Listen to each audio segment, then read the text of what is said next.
Oh, yeah, Hello, right. what's up? Wow. Better late than never. It's Friday. It's June 27th of the 25s, and you are back in the box. Is that a Detroit Tigers Filipino jersey? What a Yes, time. it is.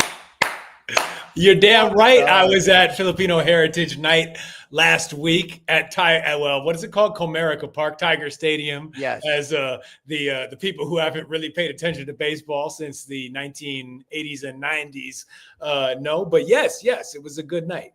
All right. Welcome to all of our passionate, addicted fans to this here box fest that we do. We were supposed to do this live on Tuesday. Then my I got water in my basement. Okay. All right. It really happened. And then, 14 grand later. Oh, good Lord. Right. That's what happens when you hire Teddy Atlas as your trainer. He gives you a lot of lessons about water in the basement, put a little bugs on your windshield, and still you lose the fight, and he's still taking his cut. I hired him as my plumber too. We're firemen. All right. That's what we do. Let's bang. Yes. So I was, I had a week from hell. I was in NYC yesterday for MK. Shout it out. But we're back. Luckily, Rafe was free to do a Friday special episode. And I got to say, Rafe, for this little niche of the market that we've cornered of boxing bros, you know what I mean? Of people that just love to be inside the box with their friends, right? I mean, that's a very communal experience. The fact that so many people said, no, we're not doing 2 weeks without Big Red in our life, okay? And they ain't talking about Canelo, okay? They're talking about you, the stash, Raphael Bartholomew, the New York Times best-selling author. So thank you for putting your things back in the box and giving the people what they live for, what they die for, what they yearn for. Well, right? I'm a fan of the box too. I've been watching the box. Look, that box. You've been getting in that box since Choate Rosemary Hall days. Look, don't make it sound like I ever attended that school. I took a train there once for the box. I live for the box. Yes, I die for the box. I snuck into dorms for the box. Yes. Ow, yes. Yeah, there we go. We make it look very easy in these parts. Sorry, wrong button there. There we go. Yes, welcome to our friends. Thank you for playing, everybody. Hey, we got it right. Okay, so today we will talk about my bedhead that I just rolled out with. Bedhead sounds like, oral flash, but it's not. It's just bad hair. You know what I mean? I can get down with you if you want. If you just need some, I can do this instead. So I like that a lot. We can be on the same page. What was that hat though? What were you repping? This is like a Pasadena basketball hat, City of Roses. Yeah, it's the Rose Parade. My boys, they own a company called New Jersey Sets. Shout out to Kevin Gray and the whole Gupilan family out there that runs it with him. Their son, Kevin's nephew Braden actually recently got some love on the like 6th, 7th grade basketball internet because he's playing with EYBL and his mom, who used to be a Philippines national player, also. Oh, wow. Yeah. So he's doing things out there anyway. So they have a little apparel line. It's all from the Philippines, and they make great jerseys, great hats too. And I like to support. All right. We have some early support from our good friend Nando on the pod, who says, shout out to Lumpia and Panchit. You're disgusting. Lumpia and pancit. Pancit. Pancit. Just pretend it's an S, man. Pancit. Bro, I had Teriyaki Madness last night, this new fast food place in our town, and I took a pancit right after that, bro. Let me tell you that, okay? Did I just jump on the Filipinos? Or sorry, I like Filipinos. I like Mike Tyson, okay? You know what I'm saying? I'm sure I like Bakigong. I'm trying to help you out. I'm just trying to help you out. All right, great. I can't wait to talk about the box with my best friend here on all things. We got a couple things to talk about. It's Jake Paul fight week. It's Deontay Wilder fight week. Hey, it's Crazy Eyes Chavez Jr. It's an incredible fight week. All right, I cannot wait for Do I Care, because there's so much washed violence I care about this weekend. Yes. What's going on here in the chat? You guys having YouTube issues? Is something happening here? Can you hear us? Tell me. Can you hear me? Or can you hear me? Let me know. Okay, They thank you can't so much. handle your speed, son. They Yeah, yeah, he can. too He can. fast. They can't handle your speed. I have so much I want to talk to you about. One of those things will be Canelo-Crawford, and as we enter step 3 of the Netflix global tour journey, and no more Tom and Jerry fights, by the way. No, No. no more. All right, the stream is 100%. They can hear us. Apparently, it's just a chat issue. Thank you, ladies. Shout out to Just Bleed. I like Tom and Jerry fights. I like athletes. I like Bert and Ernie fights. I Yes. like I mean, what other fights can there I don't know if I don't think I like I don't really know what Amos and Andy is. I think it's racist, so I don't like those fights. You don't like fights that end in meta, do you? Right? What meta we talking about here? He was the best guy around. What about the people he murdered? What murder? Yeah, I mean, really, what meta? Wow. Okay. Are those guys from Jersey or Boston or what? Yo, why am I alone? I'm still learning how to use this app. All right, here we go. Right here. There we go. Where are those there we go. from? They're Jersey? from.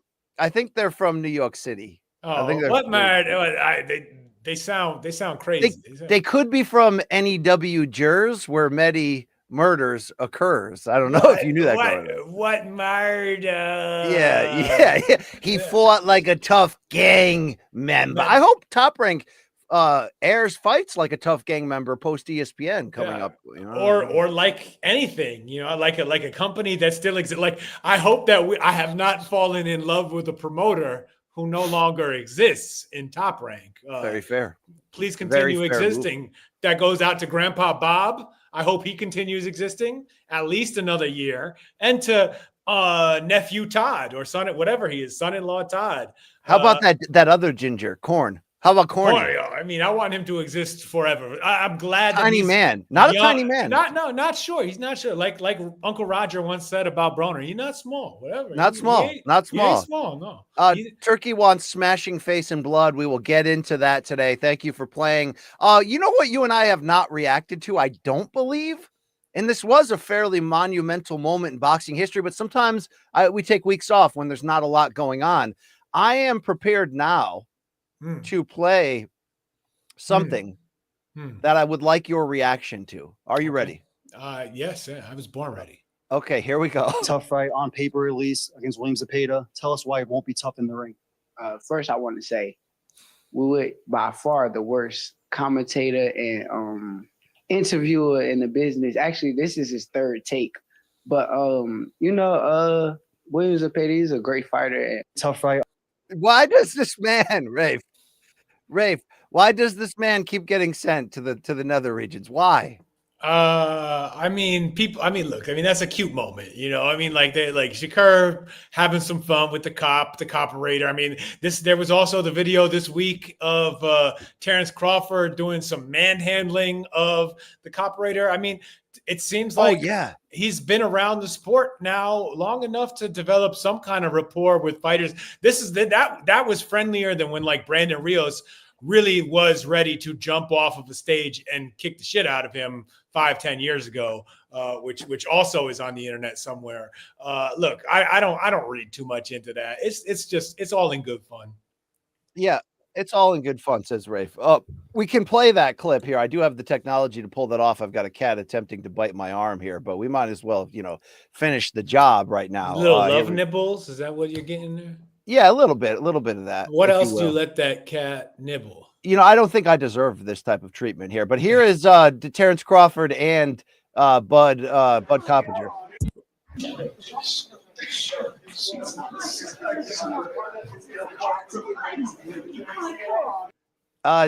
didn't like that man not like getting manhandled there, and I wouldn't like that either. He did not seem as mad as he might have. He didn't seem super triggered by it, which I think is good. He didn't that could have been way more embarrassing than it was. Well, I did have Shakur on yesterday on the Brian Campbell Experience. Very fast, quick plug here. I did bring up the cop incident to the gentleman. Here's ultimately what he had to say. Okay, I saw you send Coppinger to hell, and I was here for that too. What was going on there? Coppinger, he's just a fake individual. He tried to talk a lot of shit about you on the internet and all of that stuff, but when he see you, he want to be cool and nice. I just don't stand for shit like that. All right. I mean, all right, look, there we go. There it is. the Charlos told you about this years ago during the PBC Kate to Kate era that you hosted, Brian. You know, is you a lion or are you a snake? And they thought you were Mike Coppinger, which meant you were a snake. Okay. Can you follow that? Yeah, I did follow that. I'm talking to this man like I'm talking to this man. I It's mean, a we talk long shit way about from the lip to the cup, Brian, but you don't know we what talk that shit means. about fighters on the internet too. We just don't get accosted for it in public, luckily. You know what I mean? I mean, we do it in good fun, you know. I mean,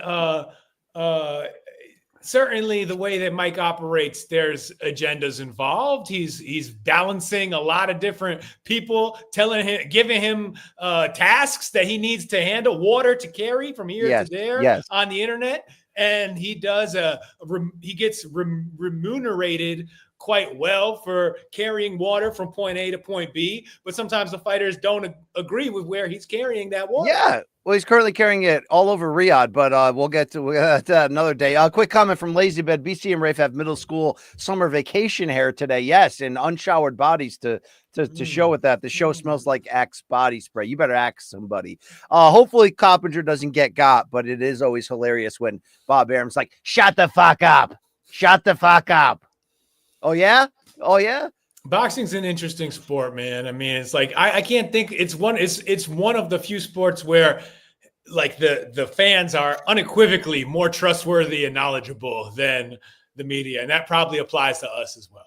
All right. Before we get deep in the box, you are a former editor of Texas Monthly, which, you know, I don't know if you're aware of what's going on in Texas, but Brody Moret is. He wants to know, did you guys see Joe Rogan ducking that fade from Liver King? Rogan didn't want that smoke. No, I don't. Did he have guns in his bag? Like, didn't they show that Liver King was strapped? I think he had these guns. He had some 44-inch pythons for sure. But I mean, like, I think they looked. there was one video that showed that the liver, that motherfucker is out of his mind. Like, you do not want. Yes, nobody wants that smoke. I mean, there's no reason for him to be down there chasing clout, turning the internet into real life in that way. I think I got it as much as it, you know, maybe it doesn't, maybe it makes Rogan look like less of a man to some people, but you know what? He made the right ass decision. Stay the fuck away from these lunatics. Poolside bloke. This is our guy right here. He's putting his toothbrushes in the dishwasher today in honor of Texas Monthly. Is that a Jenny Fuse reference or what? Oh, it might be, right? Oh, that's right. She got the OCD. Oh, we did that. I edited that. No shit. You've been doing OCD since the beginning, bro. Man. Okay. Jenny, look, I just the whole thing is a little bit a little bit suspect with Jenny Fuchs, because if she was OCD that cleanly, right? You know where I'm going with this? If you're that concerned with cleanliness is next to godliness, then stay out of the box. Then how'd you get that stuff up in you that had you popping dirty for PEDs? Well, to be fair, that stuff that was in her that got popped dirty came from that.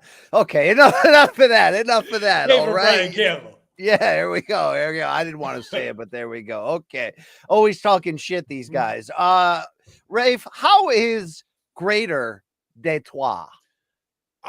We had the heat wave here like anybody else. Yeah. So it was pretty warm earlier this week, but it's beautiful. We got summer going on. Tigers are winning, best record in the majors right now, which means they're definitely going to lose to like some wild card team when the playoffs roll around, and it's going to suck ass. But right now everything is gravy, man. We're loving it. Reggie Jackson in the house. I didn't know if you cared about that. Of course. Shout out to Reggie. Like, I hope that Mr. October sends us some of his good juju come this fall. Yeah, come October, right? All right. Yes, Dix Insider. That's where we want to be. I see you went to decision with Shakur. Oh, funny. Very interesting stuff. By the way, Shakur, not into Turkey's comments about Tom and Jerry bullshit. So check out my interview if you want to see more. More comments here from Brody Moret. Rafe, the internet is saying your hometown of New York has voted in a damn jihadist. I don't think we want to go. Stop this that way, crap. right? Stop Yeah, that crap. stop All that right. crap. You know, Okay. don't mess with the Zoran. Okay. And you know, nah, man. Look, I would have ranked him. You know, I probably would have ranked Adrian Adams first. But he would have probably been 2 or 3 for me. And you know, if any, you know, he went to a specialized high school. So did I. So did Max Kellerman. So did I. You went to Fame, right? You want to live forever? No. We did not go to LaGuardia. Okay. Alicia Keys went to LaGuardia. Timothy Chalamet went to LaGuardia. Oh, so wow. LaGuardia is kind of whack. Do you know those rumors about Chalamet giving the clap to half of the University of Columbia University? You know that story? No, I didn't know that. But Right. I don't know. Good for him, I guess. I don't know. Was it the clap or chlamydia? Because you know, a lot of the time, a man could have chlamydia and not know it. You know what I'm saying? Yeah. Okay. All right. Mr. Cunningham, did 90s Rafe find a time machine and stop by 2025? Yeah, you do. You are dressing like 90s New York Rafe right now, and I'm here for that. This is the first baseball jersey I've worn outside of Little League in my entire life. Okay. All right. I'm just happy to see you. Do you have any fronts on the employment front or stop fronting? All right. That's all I'm saying. I mean, our business is kind of in the toilet right now. I mean, look at us. We're doing this. No fronting. It is. Yeah. It's bullshit. All right. That is the Rafe report. The box is back. Get excited. Get ready. Let's hit it up, Rafe. Canelo versus Crawford, September 13th, Netflix, Allegiant Stadium. And apparently they fixed the glitch with that woman judge from Netflix, because we're going to end up there with Dana White and Zufa Boxing as the promoter. And I don't know if you heard on tour stop number 2 of this press events in New York, when Turkey said, sorry to Bella Netflix. Thank you to Mr. Nick Khan for talking me into getting this fight on Netflix, after apparently the rumors were true. Turkey was the one that got in the way. He ultimately said, I'm only doing this fight on Netflix because of Nick Khan. So once again, they call in Uncle Nick from the bullpen, and there we go. A lot to get to regarding this fight, but for the Fame graduate in you, the New Yorker in you, and the old school box fan in you, AZ Ray's video asks us, whoa, wrong question here. Are you guys excited for the return of Max Kellerman, who Dana White personally announced up to the dais in New York and said the first member of the Zufa Boxing broadcasting team? And oh, by the way, Turkey that day tweeted out a pic of Lamps and Max from the HBO glory days. How did you feel seeing Mr. Kellerman emerge from his post first take hiatus and insert himself directly back in the box? I felt fine. That's not bad news. I think it's good news. I don't really care, to be honest with you. Oh, get out of here. Boxing was moved by that. I don't know why. I am moved by this fight. I'm extremely excited to watch this. I'm looking forward to it. I think it's good for boxing. This is a fight. I fucking love this fight. You know why though? Yeah. You know why? Because Canelo Alvarez and Terence Crawford will be fighting. I don't really care who's talking about the fight up until the fight. I don't care. It's all noise. The fight is what matters. That is the shit. Now, Max, I love Max. All right. Can you get Max on this show? Can we talk about your high school days with Max? Max is like 10 years older than me. He didn't go to high school with me. He went to it before me. Max is from my neighborhood. We went to the same elementary school. Carmine's? We went to the ball club? I don't know if he was a basketball. Look, he's old enough that he wasn't in my world in like Little League and that stuff. But strangely enough, I did used to play 21 with rest in peace, with his brother Sam, who at the park on Gansevoort on Horatio Street down there. That was a tragic story, for no doubt. So it was weird. I mean, that whole part is surreal to me, that like this guy I honestly used to cook in 21. But he was usually high. By the way, they were Wait, who did you used to cook? Sam Kellerman? Yeah. I didn't know about this story. Oh, hell yes. I mean, it's all right. He was just a dude in the park, and I was somebody who cared about basketball. You were a stretch 4, not to be messed with. I was nice back then, 13-year-old Rafe, don't watch out. What about this question from Nando? Rafe ain't got that he turkey. Oh no, that's not the one I want. Well, This I one don't. from poolside. Did you ever battle rap? So Max? I am for whatever reason I can't I sort of had certain boundaries in my white New Yorker experience that I would not cross. And rapping was one of them. I sort of believe like you can be comfortable around a lot of different in diverse environments, around a lot of different people, but you also I was sort of taught to play my position, and my position was not rapping. So no, I did not freestyle with them. But they had a record deal. They got paid to do that shit. Good for them. Anyway, you want to see it? Do you want to hear it? The people are asking for it. All rumble, right? Young man, rumble. Let's play this battle. Let's play this game. Here we go. This one's called Rumble, Young Man Rumble, Sam and Max. New York's a state, my city's in. A man who I hate, I pity him like a Branch Davidian. Got skills, got stamina, got hands of stone like the champ from Panama. Bodies drop for body shots, cause I could box. No need for clocks or karate chops. And if you wanna see who the best be, come and test me, come and test me, come and test me. Got stardom, clock get stuck from the top to the big ball yard in the South Bronx. My flavor's good, my flavor's good. Here, city, you're nothing but my neighborhood. New York, so Dude, he's got bars, man. He can spit a little bit. Am I wrong? That sounded like pretty respectable early 90s boom bap New York music. Am I gonna get demonetized for this? What? I don't know enough about YouTube or the internet. Am I gonna get demonetized for playing that? Gee, I don't know. This is your business, man. I don't know. All right. Does Loud Records still exist? Are they going to come after you? Somebody probably owns the masters. Yes. In any case, no, that was a pretty respectable single for guys who I never heard the rest of that album. Yeah, exactly. I would say that, look, you could even argue that it's there's Vanilla Ice, then Snow, and then Max and Sam, and then maybe Milkbone, what? Who? MC Search from no, they're third base is no. I'm not. I'm about to give a lot of credit to third base for being a white rap group that was in it from the beginning with multiple successful albums. Obviously, Search went on to be, Searchlight Records, putting out Illmatic. There's a whole lot going. And then Prime Minister Pete Nice was actually. I thought I was good at basketball. Pete Nice was nice. He played with Pearl Washington in the Empire State Games. He could really play. In any case, no, third base gets a lot more credit than sort of flash in the pan acts. Even though Pop Goes the Weasel, which is kind of like a silly song. Ace of Base, I don't know. I don't know about that at all. I just let the people have. So as far as Max goes, I'm very happy to have him back. I hope this means that his contractual tie-ups with ESPN are done. He's off the. They paid him to go away, and they often do this. Where they'll pay you out for the rest of your contract, but you can't work. And why not take it?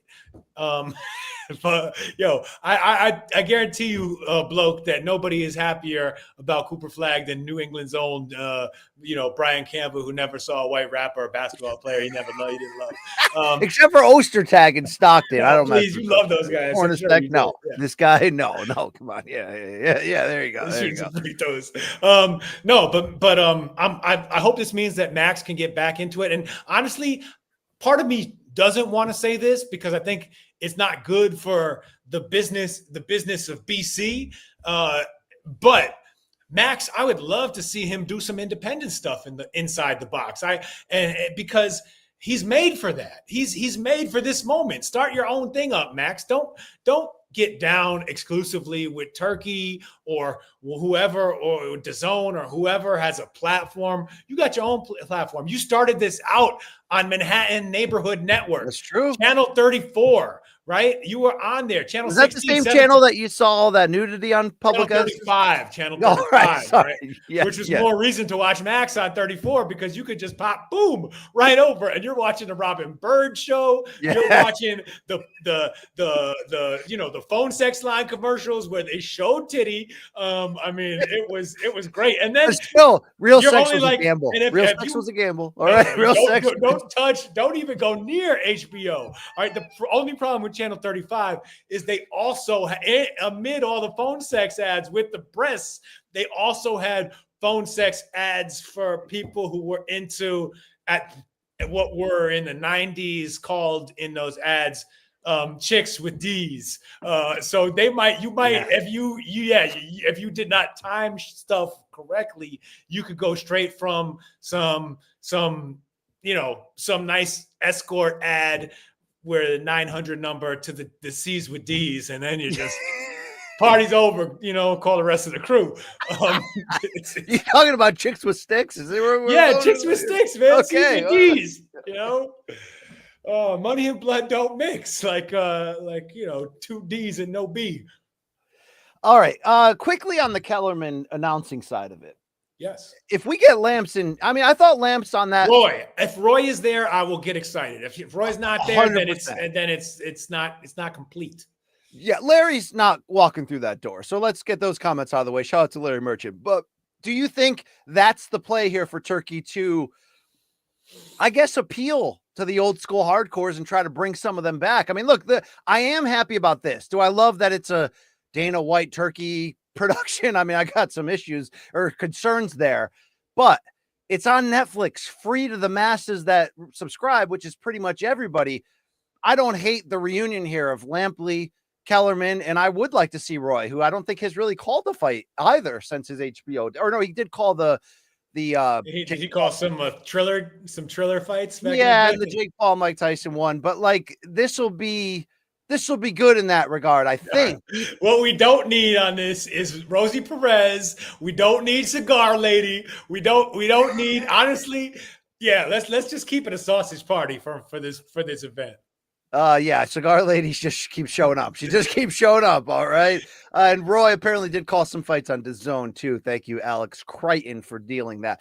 All right, let's get to the what we saw, what we learned from this. There was some pushback for people who said way too much turkey on these press conferences. I mean, the first one in Riyadh, they didn't ask a question to either fighter until Turkey received like 10 straight planted questions so he could talk about Tom and Jerry fights. He could rip on Oscar. Was that all the one where the great copywriter was throwing the questions about Oscar at him? That was a little, like, honestly, that video struck me as more embarrassing for the reputation than getting played around with by Shakur or Bud. I also agree with you, and shout out to Versace Rick Reno, by the way, in general, and those white gloves, right? I wish Versace Rick Reno came out in the old Smoger purple latex gloves and then handled the belt that way. There was also people, including Oscar, who seems to be on the outs with Turkey, who basically said, look, it was fake. These two guys have no history of beef. I gotta say, look, I did pop for that push at the second stare down in New York, even if it was forced or fake. I felt like, look, I'll say this positive. I felt after those two press conferences that we actually got a little bit into the real man stuff. Crawford posing and saying, like, I don't need to run around and do Tom and Jerry shit. The only thing I'm going to be running is upside your head. I pop for that shit. What was your general take, knowing that this is a fight that's being aimed at the casuals? And I do think you need to do that in combat sports at least once a year, put out a really big fight that can reinvigorate the marketplace. Did you end up getting more excited about Canelo-Crawford after seeing these two pomp and circumstance events? Yeah, absolutely. Why? I mean, like, that's why they do them. Even though I don't put a lot of stock into them, I don't really think there's much to learn from these press conferences. But it's still exciting to see them next to each other, to see them size each other up, to see the push, even though it's a little bit fake and staged, and you know it's all part of the game. It's like this is why press tours still matter for big fights, because it puts stuff into the news. It puts stuff out onto social media. You get some clips out of it. It's part of, like, the whole pomp and circumstance is part of selling a huge major. Get in there, bro. Did you get it? No, seriously, yeah. Did you get it? Get all that fish scales out of there, right? Yeah. It's part of all that is part of making a fight feel big, and it allows the media access points things to reference and write about and make little stories along the way and build up the buzz for an event months out in advance. And so when we get to September and it's going to feel real, it's going to feel even bigger for that. I don't think it's like that. Like I'm excited for the fight one way or another. But yeah, I'm happy to have another excuse to talk about this shit right now because it's an exciting fight. Well, do you have an excuse to talk about this shit from Poolside JVD, JCC Jr.? Ray, I don't know if you saw Terence Crawford on the Shannon Sharp podcast where he admitted to recently having a baby out of wedlock and basically was just like, yo, it happens to a man more or less. And then Shannon's like, what was that conversation like? And, Bud played it cool, but also got out of that conversation fairly quick. It's no longer 2013. So how do you field that information? Well, I mean, I don't think that has any, I don't think it has any bearing on the fight. I don't think it's going to help or hurt Bud's chances of beating Canelo in September. In fact, I mean, I wouldn't be shocked if someone told me that, that wasn't the only child that, might be out on the side with some other person. It's not a big deal in terms of an athlete's ability to perform in the ring. And I mean, Bud is funny when you give him, like, at least in that atmosphere, he was willing to talk about it and kind of, let a little more of his personality out about it. I mean, that was fun. All right. I mean, this is a little aggressive, Dave. I mean, this is not the first athlete in history to step out or have children with different mothers. It is, I don't know, man. Maybe society is completely unsalvageable, but I wouldn't start with Bud being the first, the prime example of that. In any case, I'm not going to moralize over that. There's way more, way greater moral issues in boxing and sports and people doing worse stuff than that. Alan W is here, by the way, to support the show. I was wondering whether you had any liquid crack on you. I do downstairs, but I wasn't able to get it up here in time. So I'm just stuck drinking water for the next hour. Right. Well, Bud got it up there just in time to shaking. So back to the fight here. I agree with you that the presentation on these two, the added value of Netflix and even Dana, I got Dana issues, but I didn't hate his performance, if you will. What do you make of this? You don't really, you don't tend to hang out with the skinheads too often. Does the Dana White Zufa boxing element have you intrigued? Do you not care either way because you're not in it for the production value? You're in it for the damn fight. How did you see Uncle Fester walking out there with the t-shirt? And now we're calling this new operation Zufa Boxing. Look, the word Zufa means nothing to me in any context. So it's not like I hear it. I'm like, oh no, the bad guys are here. I don't care. I will not care unless they start to fuck things up. If they mess this up somehow, if the promotion is poor, if the fights aren't happening on time, if somehow it seems like working with this promotional company that does not have a lot of experience in boxing, especially in major mega fight boxing, if that somehow seems like it's affecting the event, then sure, then there's reason to be critical of it and feel like, oh man, this was a bad decision. But right now, I mean, they have plenty of big combat sports event experience. I don't see any reason to expect it to be worse because Dana is involved. The people involved on the boxing side, it's not like they're some princes either. They're just our bastards instead of somebody else's bastards. So to me, I don't really care. Well, how triggered are you to see Uncle Fester coming into the box? I mean, I at first I had a triggering feeling like he's been trying to get in here forever and didn't have the balls or quickly realized it's not going to be everybody getting. He didn't have a blank check. He had to spend his own money, and he was like, maybe this is not it. That's the end of my analysis there, that he either didn't have the balls or he quickly realized, which he did, that boxing's not going to bend over backwards to make room for him. Plus, he's not coming in here to take part. He's coming in here to monopolize, and he's basically, called his shot. but then the most rich guy possible was available, and now he's here. So part of me is like, you ain't done shit in boxing, and now you're going to do the biggest fight in the last 10 years. But I have long complained from a UFC standpoint about Dana's unwillingness to put fights that matter in big stadiums. Give us the Anthony Joshua 80K Carl Froch feeling. He doesn't want to do that because of the experience for the fans and the fact that there's less he can control in that setting from a production standpoint. But I'm like, look, there are fights that are cultural events. John Jones is not fighting Tom Aspinall. I don't know if you're following this story, but that would have been like, put it in Allegiant Stadium, tell everybody it's the biggest heavyweight fight in the company history. I'm actually hoping from a UFC standpoint, because that shit's been mid for 2 years, that this opens his eyes. But in terms of what we should expect, he's got a great history in doing really high level production. UFC is top shelf. So I am interested to see how this looks, what it looks like, all that. But I still don't believe that Zufa Boxing can merge its two visions until they actually buy out a promoter, whether that's Eddie Hearn or somebody else. To me, this is okay. You're going to use Turkey's money. You're going to use his fighters and his connections, but let's see if you put on a top shelf experience. Let's see who's on the undercard. Let's see who the announcers are. There's going to be a lot of Cop and Helwans up on the screen or what? I mean, I like the idea of Max and Lamps, you know? Yeah. I mean, it's look, Max, like it already, Turkey as much as it now. And I guess a Turkey announcement is not like, written in stone. We know this, right? A Turkey announcement is not good as the money is printed on it, no matter how much money he has. But I wouldn't, it seemed like he's already had Lampley call the fights. Why not?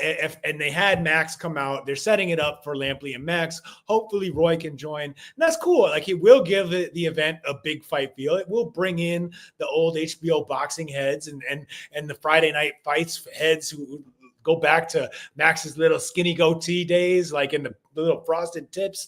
Like, oh yeah. I mean, back when he's, setting that outer that bridge and tunnel racist Brian Kenny straight on Floyd issues. Those were the days, Friday night fights. All of that leads me to believe it'll be a pretty well-run show. The TV will look good, even in addition to like Dana and TKO's UFC experience putting on big combat events. You've also got, in terms of stadiums, I mean, you've got, Nick Khan and all the WWE know-how where they work in stadiums now all the time. Yeah. So some of that should hopefully transfer over. And it just, I think what's not to like about it? To me, the only thing that still confuses me are the people who dismiss the fight as something that's not going to be worth watching. Maybe right. I said, look, it could play out that way. Maybe it will be one-sided. It may be one-sided. I don't think it's going to be boring. I don't think Right. Bud is going to run ultimately. I do think he's going to backbone it, stand in there when it matters. I just don't know. It's like the recent performances of both suddenly made us feel like Bud could win this, like we did after he beat Spence. But I think the real intrigue is just to find out if weight classes do matter, or is Bud not just super special, but literally top 5 all time special, because that's the kind of shit he could be knocking on with a victory here. Like, straight up. There's no way that a contemporary fighter could touch top 5 all time. Yeah, right? you're probably right. Like, especially him who hasn't fought. Like, much. you go talk to like Lee Groves or something, they'll like kick you out. They'll just like slap the shit out of you. Yeah, Harry leave Grebman. now, son. Yeah. They know, they've watched the windmill. All right, they know what's up. They know who's really real in this game. Yeah, indeed, right there. Are you leaning anywhere early? I mean, it's very early. It's June. You're asking me. You're asking. I'm just asking the guy who was ready to see Kermit Cintron, Alfredo Angulo, everybody under the sun beat Canelo. You're asking me, do I think that Bud Crawford can pull it off? Hell yes. That's why I want to see this fight. I mean, part of that is probably my longtime hater status. All right. You can't separate that from me. I admit that. But I also think that there's like, Bud Crawford is the kind of fighter that I believe in, to that, like, he's especially the way that he dominated Spence, the way that if he still has legs on him, it's easy to see, especially an older Canelo who doesn't like to move as much as he used to. And he was never elegant on his toes, right? But now he has looked slower in recent years. And it just makes it tantalizing. I mean, there's a chance that Crawford could light him up the way he lit up Spence. There's also a chance because, and this is where Hater Rafe needs to give some credit to Canelo. When he is up against it in those big moments, the motherfucker is a winner. He digs something out. He tried to dig against Bivol. Like he actually, he tried to fight through it. He was just outclassed by a skilled bigger man. Which, I mean, and the thing is, that was the size there was really, a huge issue. And Crawford is not going to have that against him. Yeah. So there's a chance that I do think that Canelo could walk in there and be like, no, you bit off more than you could chew. And he could, I mean, it pains me to say this, but he could make it look like the Amir Khan fight where it's like, okay, you look all right for 3 rounds, but then I'm going to start landing to the body a little bit, throw a little feint in, catch you over the top, and the fight's over real quick. You out there doing There's this intrigue. There's intrigue in seeing that. There's intrigue in finding out how great Bud is. There's intrigue in seeing if Bud overperforms at certain points. What does Canelo do? I'm excited. Now, Nando put out a comment that he doesn't believe Allegiant Stadium will be great for boxing due to lack of screens that happen in the football games. But if you've never been to a UFC fight, they always bring in giant screens and put them around the arena. I don't think that's going to be an issue here. Man, I'm going to be at home watching on Netflix, so I don't care. You don't care anyway. What do you think about this, if we can bring in political talk? I thought that too. I had that thought. Also saying ICE is going to kill the vibe. Allegiant Stadium could be damn near empty. And then you got Brody Moret, who says a lot of controversial things here. Says the fight will not even sell out because Trump deported most of Canelo's fan base. Will that be a factor, the ICE deportations in your eyes? Because we're actually talking about this. Man, I really fucking hope not.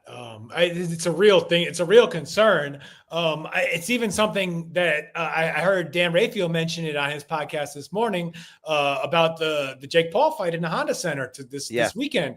That what if, the Southern California, Mexican and American audience that might, I don't know how anyone could still claim, Julio Jr. at this point in time, but some probably still do, even though his daddy doesn't.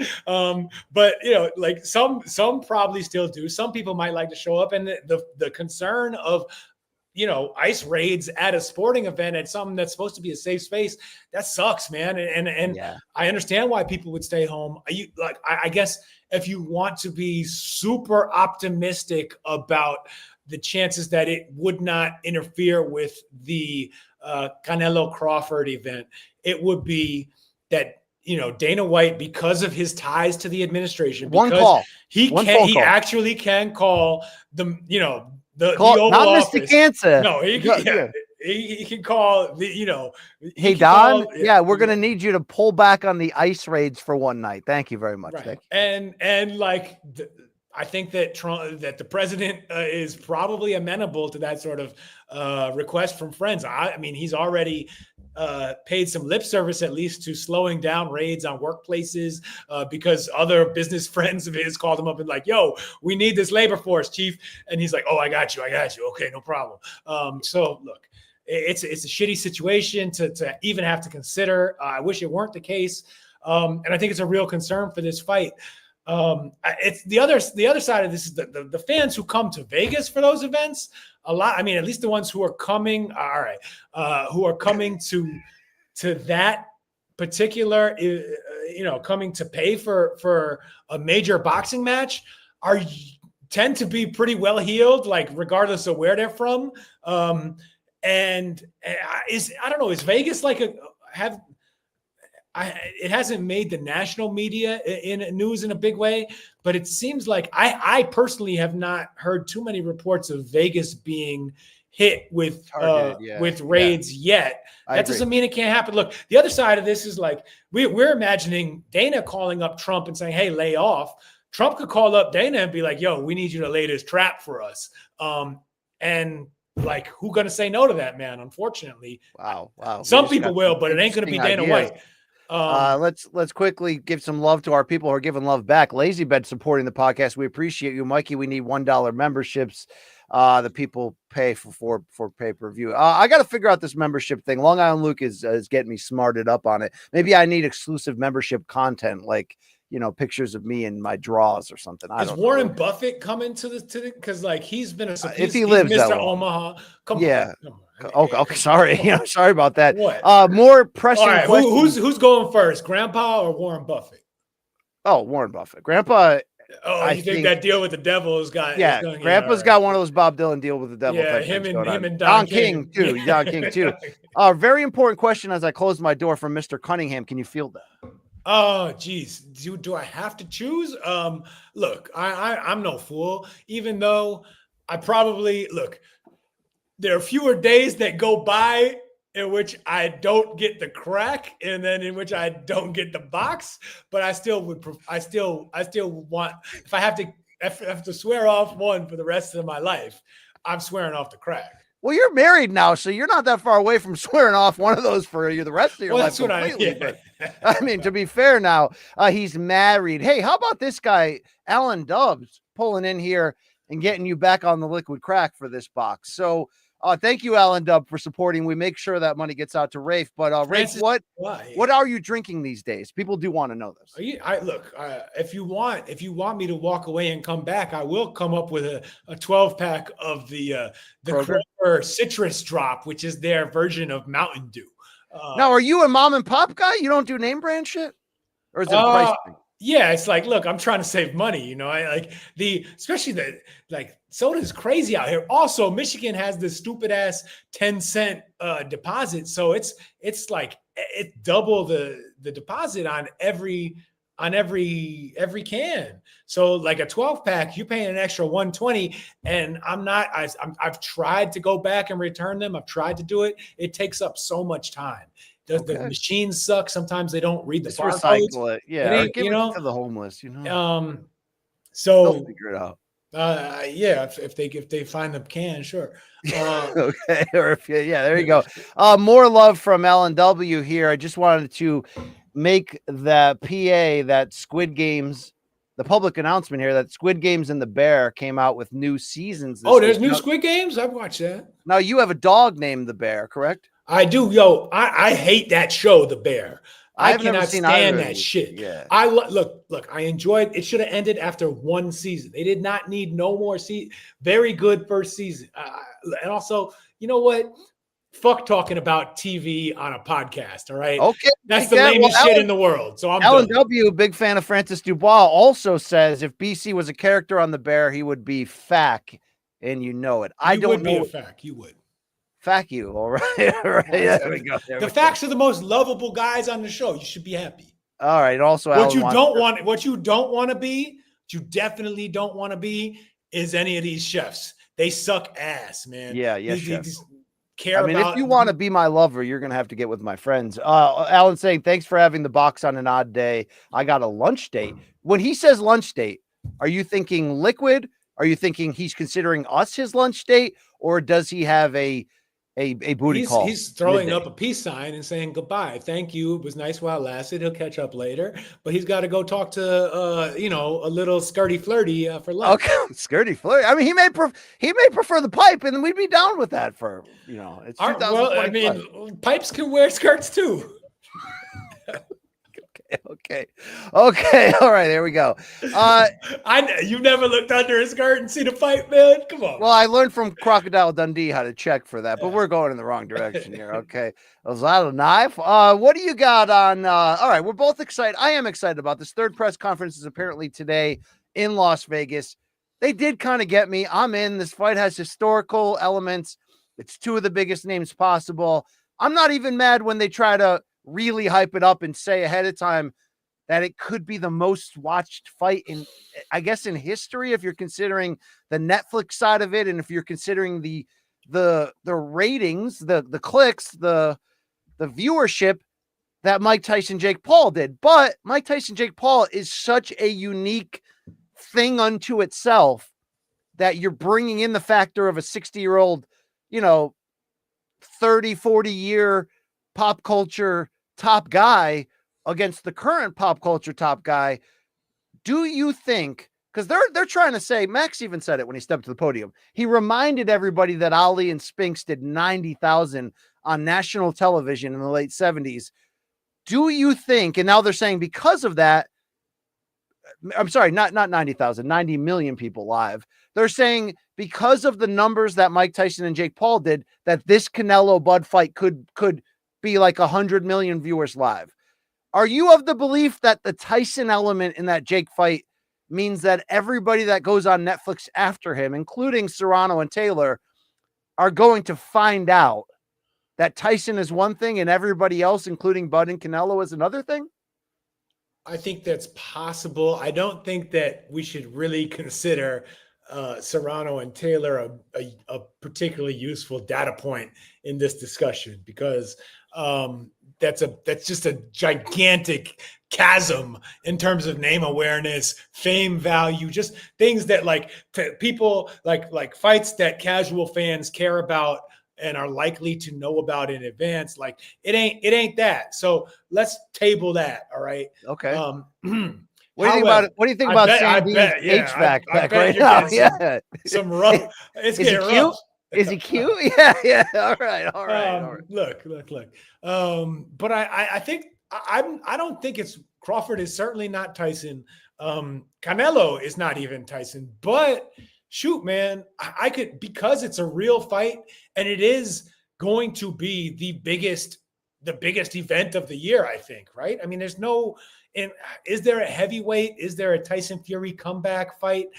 That, Fury Joshua, which I know I hear that Tyson's already one of those would have to be the undisputed champion for that fight to be as big as it could be. I suppose, yeah, that's where I'm thinking. That's where my head is at right now. I don't think this is as big as this huge legacy fight between Canelo, who is as well known as he's the most famous fighter internationally of the last ever since Floyd retired, and then Crawford, who's easy to present as a guy who, I think he is a legit challenge to beat him, who's daring to be great, who's going for his own legacy, who's never lost, and has real buy-in from the hardcores, except for those who are still mad at him for beating Errol Spence, because even though that shit should have been done years ago, we're still mad at Crawford for signing a deal with Top Rank. Anyway, who cares? But I could see it doing that. I could really see it doing that. It may not. He was be. referencing the '93 World Trade Center bombing, just for reference here. Well, yeah. Well, I doubt. What if? Man, what if? Are we getting? I haven't heard that conspiracy that maybe he knew. I got a lot of Building 7 theories. If you want, maybe that's why. Maybe that's why they took him out. You think that's real? I think Diddy had a hand in that. All right. Oh yeah, true. Because I don't think Biggie was willing to do the baby oil. Yo, I just thank God that he didn't get caught up in a freak off, man. Thank God, or at least on camera in a way that we could see it. Shout out to Levy Khan. He says, just popping live from the warehouse in rural Connecticut to say shout out to BC and Rafe, the best boxing duo since Floyd and Roger. Wow. Yeah. Good shit right there. It's not going to break those records. It'll probably be pretty damn big, though. I am wondering to see what it does to the future for combat sports on Netflix. I think it has the story is really the power of Netflix here and the reach that it has. It's unprecedented. Yeah. There's nothing else that can reach an audience like that worldwide, period, in the world right now. And there hasn't been too much. I mean, you have to go back to the days when you were, when Muhammad Ali was fighting in the 70s and there was only 4 channels around the world and you could put it on one of the 4 channels in each country and everyone would watch. And all of a sudden you got 90 million, whatever some of those fights were getting back then. That's the kind of Netflix has that reach, and just putting a huge one night only event like that where it's actual real sport and not a Jake Paul fight, that on Netflix, I think could create those kind of numbers, not necessarily because boxing is in such a great place or Canelo or Crawford are so famous, but because Netflix is that famous. It's a big deal. I'm with you. I'm with you on that. I don't know if Biggie's bars could melt steel, but I know If anyone's good. explosives could. I mean, was that an airplane or a missile? Stop into the it. Pentagon? Stop it, man. Stop I'm just wondering if my kids' generation will be the first that wake up. That's all I'm wondering. Okay. Thank you. Thank you very much. Are we the new Sklar brothers? That's where I got that Do You Care from. Remember that? Do you remember the ESPN Classic Sklar Brothers show? I do remember the Sklar brothers. Yeah, those guys were great. I got nothing to say. Okay. So that fight goes down September 13th. Final presser today. It means a lot, meaning a lot will come off of that. I don't know. Surprised. I'm surprised that you're not. You don't have a little side of envy. Some jealous ones envy, as they say, about them rolling out old ass Lampley and dusting the cobwebs off Kellerman. I mean, I'm happy as a fan, but this is your business. You should be in that, man. You should be in that. I know that you probably have already put the kibosh on the chances of working with HE at any point in time, and that's fine. I think you're on the right side of HISTORY for not that's working with story. HE. Yes. However, still, I always like it on Morning Combat when Luke steps up. He's like, you know what, BC? I like these guys too, but they need to have more of this excellent new generation like you, BC, out there. Not these guys who we've been seeing forever. And Max is far from washed, but Lampley, his ass is cooked. Stick a fork in him. I mean, he's just a nostalgia show. He wasn't that bad on that. I mean, he had a rough team they paired him with, but he wasn't that bad on that Times Square card. He was kind of good, kind of. But good for you. To keep it a buck, as the kids say. Do they? My kids maybe. Yeah. My kids are like, Dad, you're sus. That's the only thing I know. I will tell you that, there is part of me, because mentally I feel like I'm a new generation boxing broadcaster, but the reality is, Rafe, I'm damn near 50 years old. So at some point I'm this generation at least, but there is a part of me that's like, yo, old guys, stop. Yeah, but look who you work with: Al Bernstein, Barry Stop stealing the recipes, and Mauro Ranallo. I mean, like that's like you're working with like the amount of Viagra prescriptions going through those guys. I mean, come on. But then there's this other half of me that's like, I know I'm not fit for that card, meaning, I don't think Dana wants to work with me ever again, and I don't really want to work with Turkey. So it's perfect in that regard. That if you're gonna do that, hey, let's get some fun nostalgia. Let's go. Well, you know what? At least I'm gonna call Mr. Cancer and make sure that we hear BC on July 19th in Las Vegas. I hope somebody calls me soon to confirm that this, Manny okay? We do need that generation on PBC, all right? Please, thank you for your love with Abner. And support. Me, Morrow, and Abner really, I think, are putting together some chemistry and doing decent stuff there. Shout out to the PBC. But let's let others get them checks too in that regard. Mr. Cunningham says, I hope Rafe gets the part in the remake of White Men Can't Jump. You can be a little Billy Ho, if you will. All right. I can do a little. I have to stretch in. There it is. Yeah. Quickly around the box here. Jaron Boots Ennis moves up to 54. No Brian Norman Jr. fight. The people said, hey, but didn't Brian Norman turn down almost $2 million to not fight Boots last time? We had Brian Norman on MK this Monday. Good interview. I like that guy. I like him too. Shout out to the corner man for hooking me up there. And by the way, the 1-2 punch on Top Rank right now, PR wise, of Evan Korn and Gabe Rivas, who I think Gabe's the best translator in this game. He was awesome back in the days at Golden Boy. Yeah, he hooked me up with Blair the Flair. They're the most accommodating, nicest guys in the game. So shout out to those guys. But Norman was like, look, I got that offer, but I had this fight against Sasaki, the one he land that left hook from hell, and he basically said, look, I'm not going to fall prey like everybody else to looking ahead to the next opponent. So Boots moves up, and then for like a day on boxing Twitter, it looked like Devin Haney and Brian Norman had signed a fight, only for Bill Haney to do Bill Haney things, and now we're out of that fight. What do you make of all this? Because Brian Norman seems very for real. He's very likable. He's only 24 years old. Haney would be the fight if he can't get Boots. Obviously, everyone's looking to see who wins the Manny Barrios fight from the standpoint of big money opportunities at welterweight.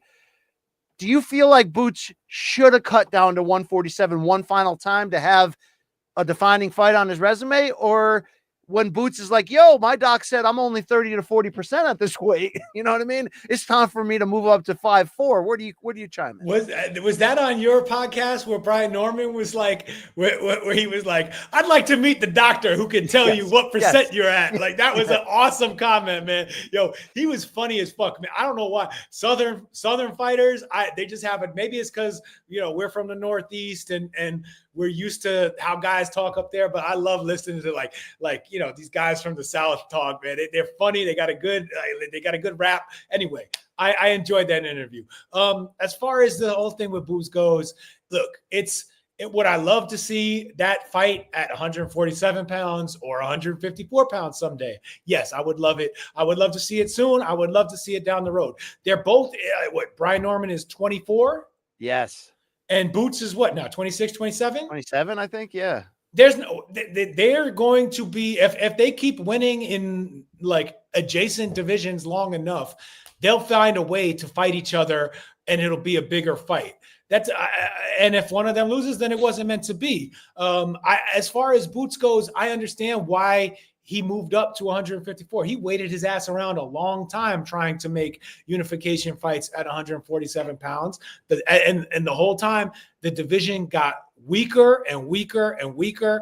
The best he was able to get was Stanionis, who was, looked good on paper, but that fight played out exactly like I expected it to. All right. Boots, because he had that stupid IBF belt, was going to have to keep defending it against jabronis who somehow paid their way. Come on. Cade's in twice. Come on. Yeah. Like, and whoever's going to be coming up to the IBF rankings is going to be some jerk off from Germany or wherever, with Callie Sauerland, throwing money and Callie parties. Yeah. Look, Diddy ain't got nothing he's on not, Callie he's not, parties. he's not, Callie ain't even paying in euros, man. He's paying in powder. By the way, Nando says Boots is 28 today, although they called him right in the beginning of his prime. All right. And yeah, he's never even really been meaningfully challenged in the ring. I could see that fight happening down the line in a way, in a way that's very satisfying to us. I'm not that upset that we didn't get the instant gratification of it. I'm excited to see what Brian Norman Jr. can do on his own, because frankly, it's a little early. As much as it would, like, he's been exciting to watch, man. I think his power is real, could be real boogeyman like power. Now we haven't seen it against enough really, really, really, like, even what I would call B+ level opponents to say that, to really make that declaration about his power. But man, it looks like you drop one of, Jin Sasaki looked like he came straight out of the Yoshihiro Kamagai school of face first, Arakawa. Japanese, boxing, where hit me with a brick 75 times and nothing's going to happen. And Norman clipped him twice, knocked him down at first, put him to sleep in the fifth. I mean, it was beautiful the way he did that. And Sasaki was not very impressive in that loss, but holy cow, that was just a beautiful performance, a beautiful knockout. Cunningham's right. He was the canvas for Norman's masterpiece. And it was a real masterpiece. And now he's on the canvas. I would like to see. I just am, and I think even though it doesn't give us an exciting unification fight at welterweight right away that we would have gone crazy talking about and then watching, and hopefully would have played out wonderfully in the ring. I think it's probably better long run for Brian Norman Jr., who doesn't have to jump up and face a real, Boots may not be on pound for pound list yet, but we've all seen that he has that level of talent and ability for years now. And I think he'll be better at 54, dude. Exactly. And it's not like Boots sucks. You could say that he left the division, whatever. He left some unfinished business with Brian Norman Jr. But it's not like the opponents at 154 pounds are softer touches. It's a much stronger division that he's moving up into. And assuming he fights the likes of Virgil Ortiz, of Boachuk even. I would favor him against Boachuk, but that's a meaningful fight. Bakram Murtazaliev, Tim Kazoo, Fandora. Jorge Cota. This ain't Jorge Cota. No, this ain't Jorge Cota. This ain't Jorge Cota. Hey, No. I got to get your comments on this. Mr. Cunningham brought it up. Is Sasaki celebrating Christmas right now? So Sasaki, after the fight, legitimately said he hit his head on the back of the back of his head on the canvas. He said he does not remember the last 6 months, let alone the fight itself. Dude, he's gonna shit himself when he sees Back to the Future, man. Okay, you know what I mean? He's gonna. Oh man. No, I mean, like, I'm excited to see, like, let Brian Norman go on this kind of run where Top Rank keeps him busy. They let him fight whatever dumbass mandatories show up. And then there is this other group of fighters who are moving into 147 pounds, like Devin Haney, like Teofimo Lopez, like, perhaps who like Steve, like, I guess Shakur might get there eventually. No. Rolly's got a belt now. Okay, that's a stupid fight, but sure, take that belt from Rolly. Well, look, Top Rank and PBC kind of need to be willing to do stuff like this in the near future. Although there are those PBC to ESPN rumors.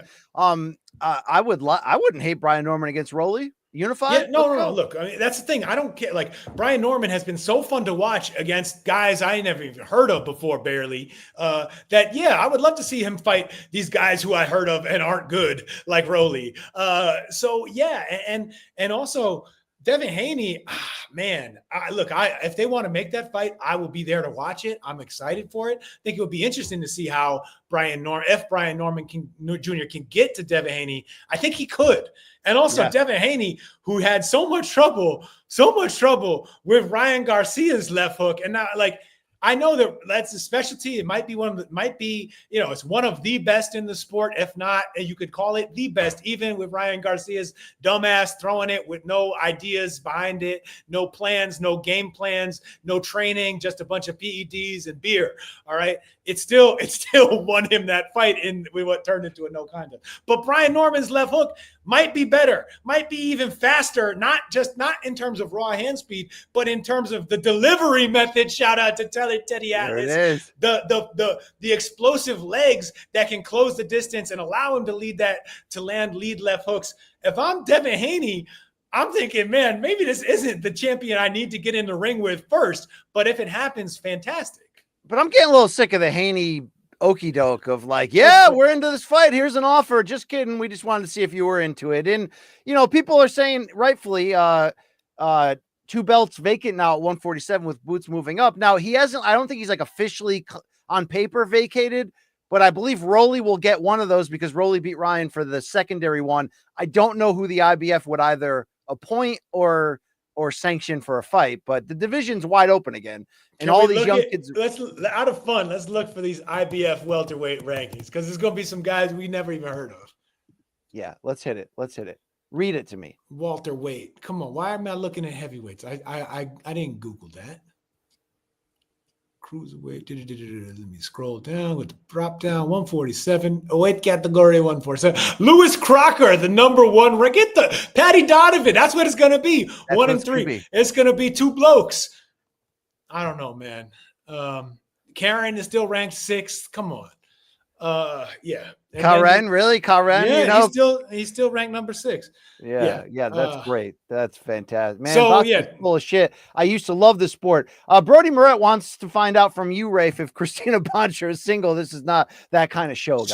She's been married since the beginning, man. Shout out to the Boncher. Where did Top Rank found her years ago, right? I mean, she was doing like NFL stuff for the NFL Network. I was going to say NFL Network is, I think, where they found her. But Christina Boncher has been in this game for well over a decade. So not a Johnny come lately. She's put in the hard work. Look, I don't know nothing about that, but okay. You can come lately, you can come whenever. Come when you want. I'm not talking about you as a fan. I'm talking anyway, that's enough. I gotta shout out Mateus Frosch here, who is offering support to this show. You got this right now? Do you know who we're talking to? You're talking to this man like you're talking to this man. Do you know who you're talking to? About this man, Mateus Frosch? Do you know who that is? No, which guy is that? We went through this in the last episode, man. He's a candy licker and a jacker. Oh, I love this guy, right? Boxing ETC, all right. He's one of the he doesn't tweet that often anymore, but when he does, it's only fire. Very funny, and he knows this game. Swiss francs for more liquid crack from half a gallon a day Coke Zero guy. Do you respect his half a gallon a day Coke Zero addiction? I definitely do. I mean, that sounds like the kind of numbers I would put up if I let myself, and sometimes do when I slip. I mean, wow. I'm intrigued by your Cokezilla addiction right there, or your liquid crack addiction. But thank you. Is it pronounced Matthias? Matthias? I would think Matthias. I never know who these candy lickers are. If you're there in I believe Switzerland or Germany. Quickly for our crew. Okay. I know Godinez. Yes. All right. In Sacramento. Right. Shout out to I know Campbell. Bloke is an Oklahoman. Yes. Connected to boxing. Longtime guy. I know Galachi is a wine enthusiast, new baby. Shout out to Long Island. Matty C, filmmaker. We love this guy, Southern California, right? Yep. And his Ghanaian bride. He does have a Ghanaian bride. Shout out to that. Who else is in our? Oh, Logan Dobson, the next president of the United States. We're a big fan of that guy. Yep. These are some of our core people. You're saying Mateus is in this. He's in there. He's been doping. Yeah, since the beginning. Okay. And we got a lot of new. I don't know if Mr.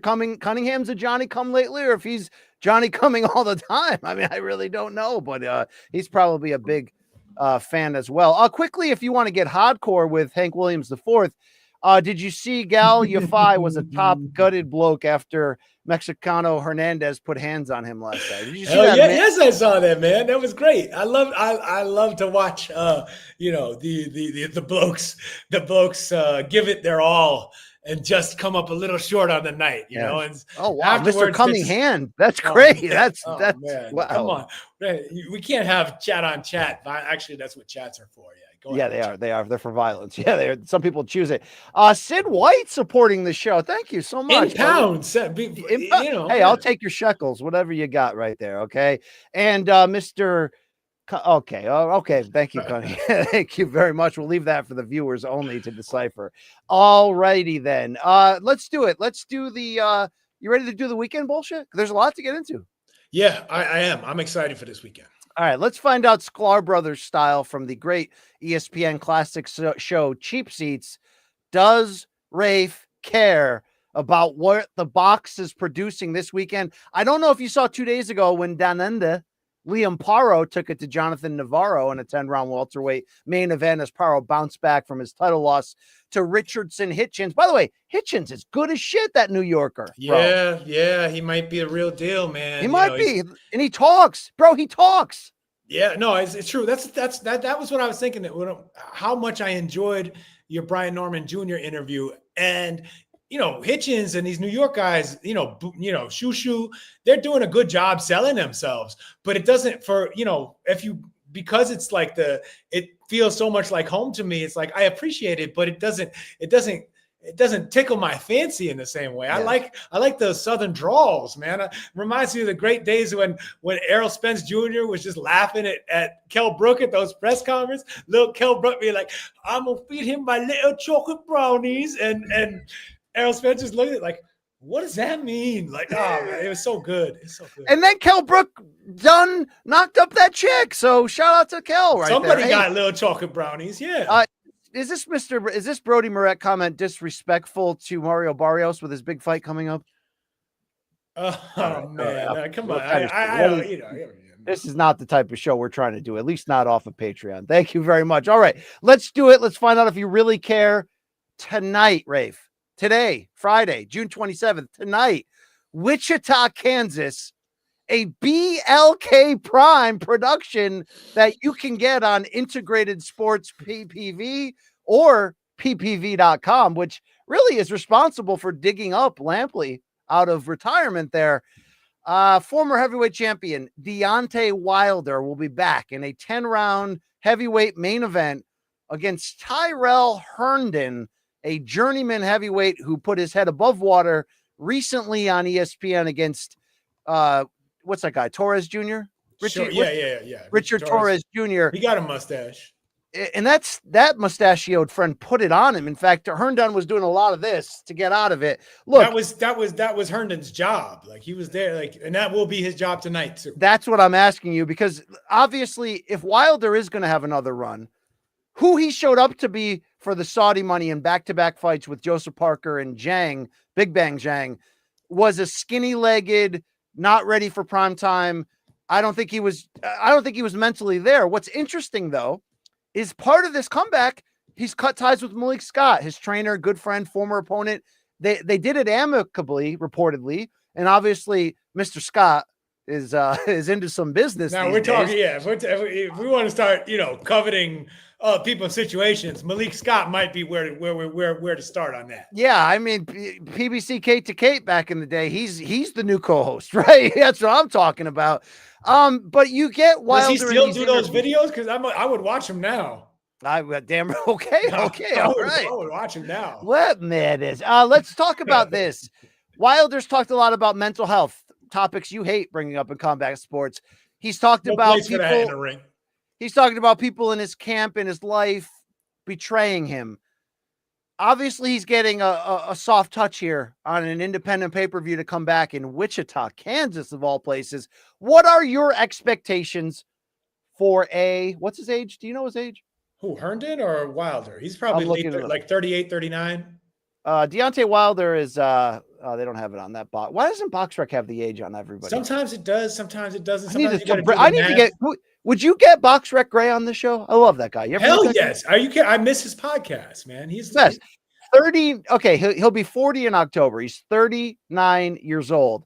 What are your expectations for the 43 win, 4 loss, one draw Deontay Wilder here? I mean, this is a pie. Like he will, I am pretty confident that he will knock this guy out like he knocked out a bunch of pies on his way up the ranks.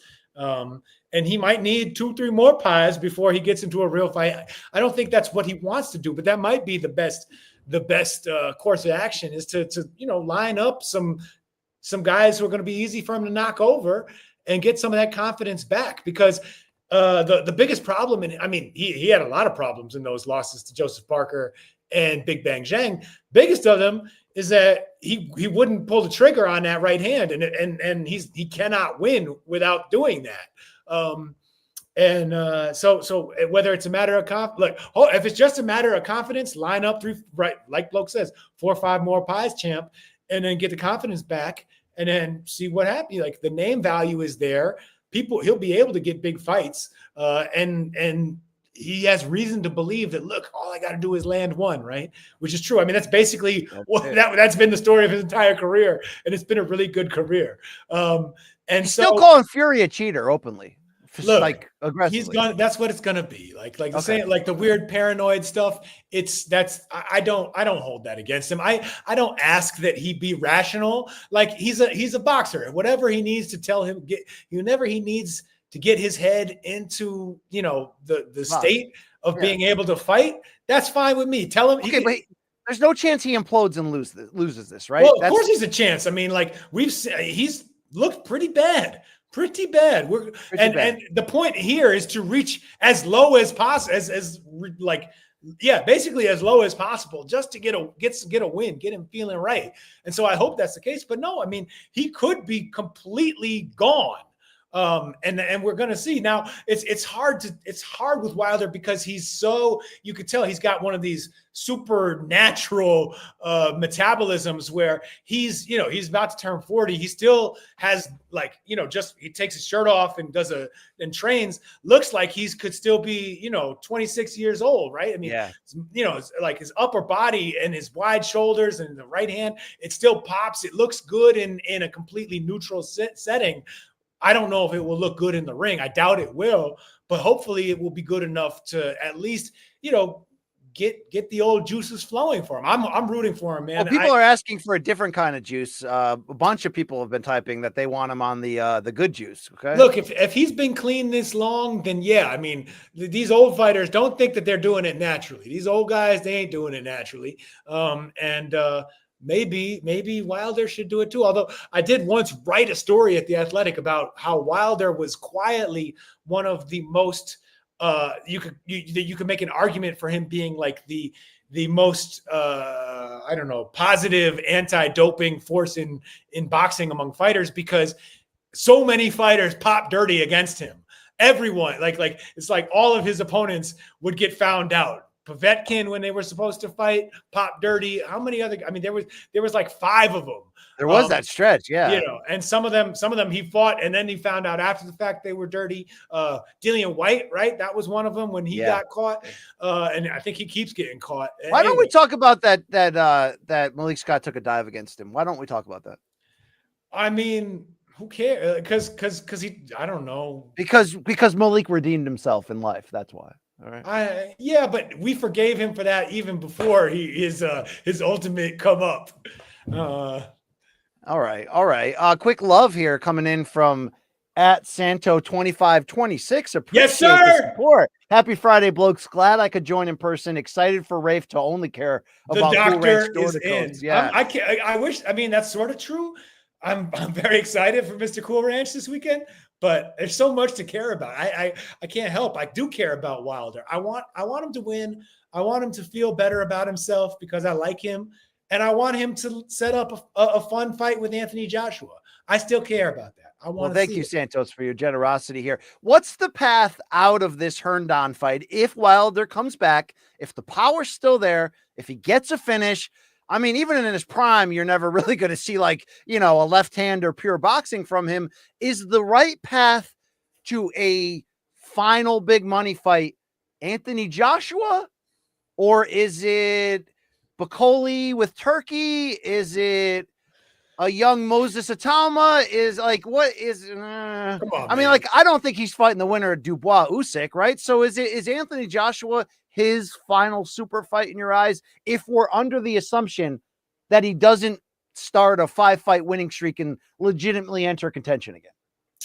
Yes, I mean that's the unfinished business. That's the one that got away, that the business screwed up. They over marinated, and then and in a way that was honestly completely inexcusable then, and even more so now. But even back then, we could watch Wilder and AJ and know that if we keep messing around and not making a fight out of these two guys with these two guys when they're at the top, their runs are not going to last forever. They were clearly flawed. They had weaknesses, whether it was AJ's chin and demeanor or Wilder's boxing ability, which frankly was carried him. I mean, he was able to carry such a poorly rounded game way farther than a lot of people, including me, expected. Dude, he won a bronze medal in the Olympics, all right? and just would get out boxed like those Ortiz fights. You know, I mean, maybe we built up Ortiz a little more than necessary as this. Maybe we thought he was younger than he really was. Maybe whatever. He was still fighting at a high level. But why? You know, he would get out boxed for 8 rounds and then just end the fight in a split second. It was amazing the shit that he could do. And so the AJ fight is the one, and it's there to be made. Don't mess around. If they want to rush into it after just one fight, fine. If they want to line up a couple more pies, AJ wants to get a pie or two also. Yeah, set him up. Call up Otto Wallin again. Robert Helenius is out there. Has he already lost to AJ? I can't remember. He has, I think. No, but Wilder sent just Wilder, but I thought they also got anyway. Probably. Yeah. But you know, bring those pies. Get Marius Wach out here. Let them beat him again. All right, get my man Johan Dualpaz out here with the Waka. Looking like what's his name? Like Sloth from Goonies. Get all them out here again and let them get these pies and then make AJ and Wilder again. Those are good. I'm into it. I'm very into it. Do you care about the co-main event? Dion Nicholson versus Devontae Williams, 10 rounds light heavyweights? No, right? I don't. Should I?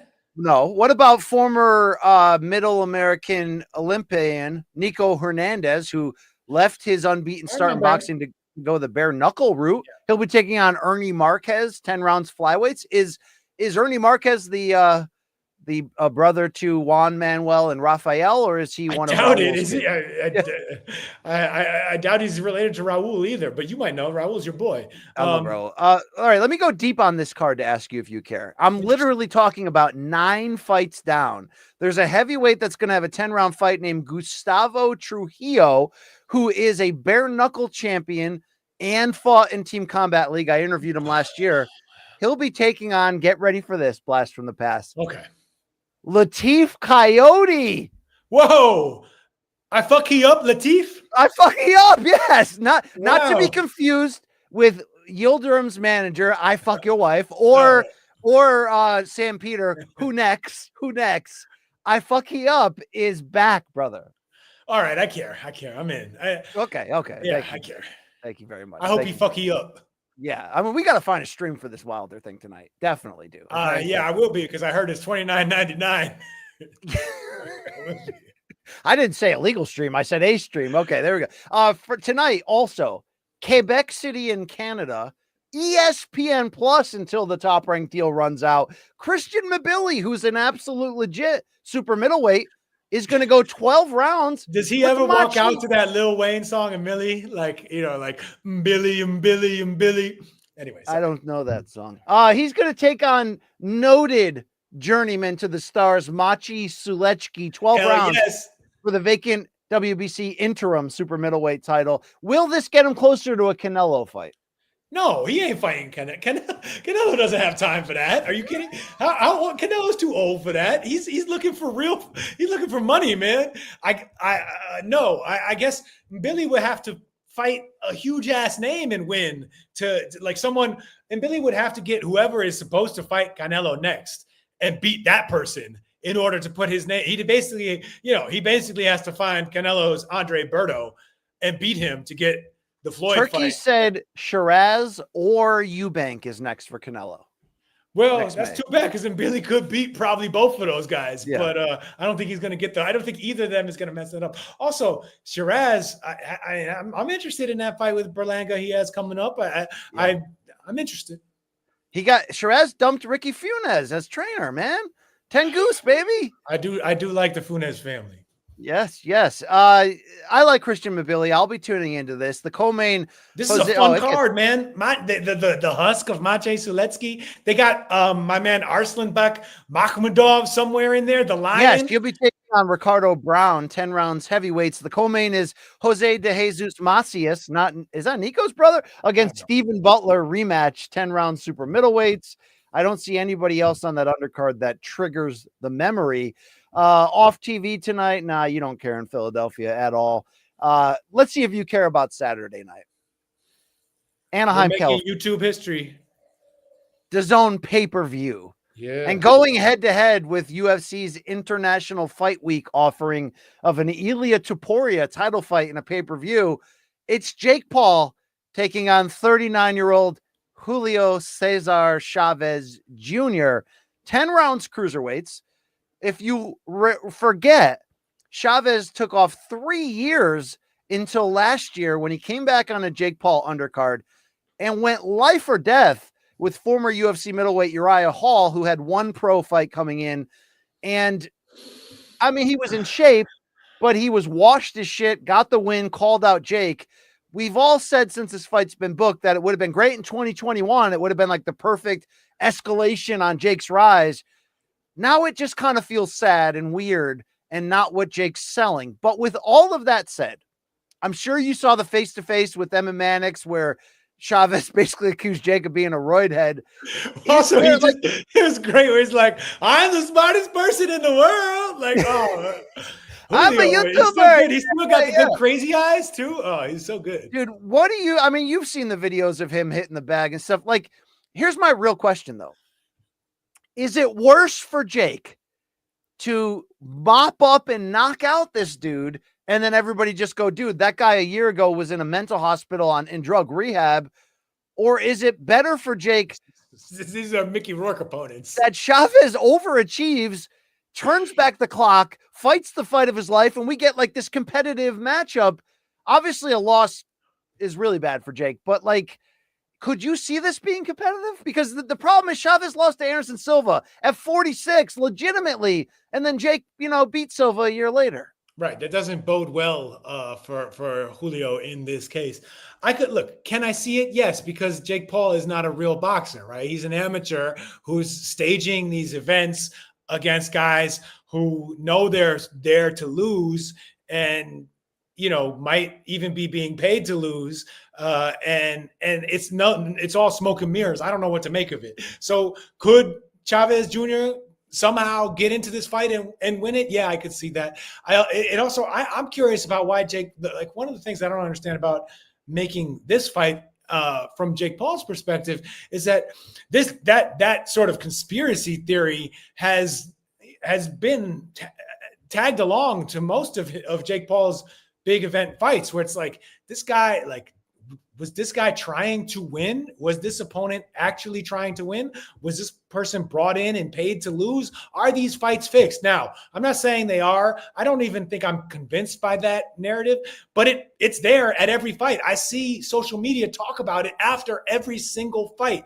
And Chavez Jr. is exactly the kind of opponent he's already sort of ticked off every other box in the how to disgrace yourself as a prize fighter, including the boxes of those whores after the Canelo fight, right? I mean, come on, Right? He's gotten robbed by hookers. He's quit on his stool. He quit in even crazier fashion against Danny Jacobs. He's shamed his father, who's one of the most beloved figures in the entire sport and a national hero in his country. He's like throwing, taking a dive against Jake Paul is probably not even in the top 3 of his sins against the sport, if that were to happen. So it's you don't even even if Jake Paul wins, he doesn't get credit for beating this guy, except I guess in the rankings organizations, which I suppose are going to put him into a top 10 after this. To me, it's just sort of beating Chavez. If he beats Chavez, my first thought is either, Chavez is even more washed than we thought he was, or Chavez just took a check to lose. I know, and if he loses, that's horrible for Jake, and I think it might even be horrible if it's competitive. But there's also part of me that, from a accident on the side of the road thing, is kind of hoping it's competitive, because to be fair, we're all sick of the Jake Paul experience, meaning there was a time when it was unique and creative to kind of see this ex-Disney star YouTuber guy, depending on the ex-MMA guy he was fighting, but the fights are kind of all the same. Jake has competitive advantages in all of these, from size to youth to experience. This time they're equal size.